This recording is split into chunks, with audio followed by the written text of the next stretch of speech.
வணக்கம் நண்பர்களே. இபிஎஃப் வட்டி விகிதம் குறைய வாய்ப்பு.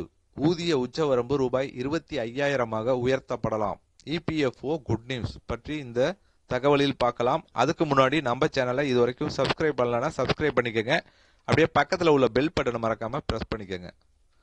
மத்திய அரசு இபிஎஃப்ஓ உறுப்பினர்களுக்கு முக்கிய அறிவிப்பு ஒன்றை வெளியிட்டுள்ளது. மார்ச் மாதம் நடைபெறவுள்ள 239வது மத்திய அறங்காவலர் குழு கூட்டத்தில் பிஎஃப் வட்டி விகிதம் தற்போது உள்ள 8.25% 8% அல்லது 8.2% வரை குறைய வாய்ப்பு உள்ளது. இதற்கு பின் இபிஎஃப்ஓ உறுப்பினர்களின் எண்ணிக்கை அதிகரித்து நிதிநிலை பாதுகாப்பதற்கான காரணம் முக்கியமாக இருக்கிறது.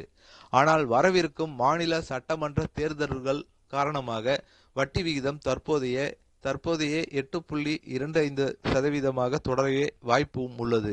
அதே நேரத்தில் பிஎஃப் பங்களிப்பிற்கான ஊதிய உச்சவரம்பை ரூபாய் 15,000 25,000 உயர்த்தும் முன்முயற்சியும் பரிசீலிக்கப்பட்டுள்ளது.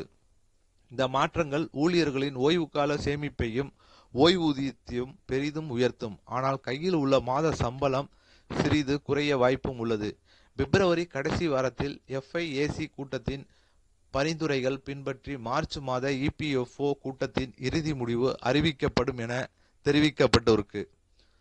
ஸோ அதனால இபிஎஃப்ஓ தனியார் நிறுவன ஊழியர்களுக்கு இது ஒரு பயனுள்ள தகவலாக இருக்கும்னு நினைக்கிறேன். அப்படியே ஒரு லைக் பண்ணுங்க, ஷேர் பண்ணுங்க. மீண்டும் இது போன்று வேற ஒரு தகவலில் சந்திப்போம்.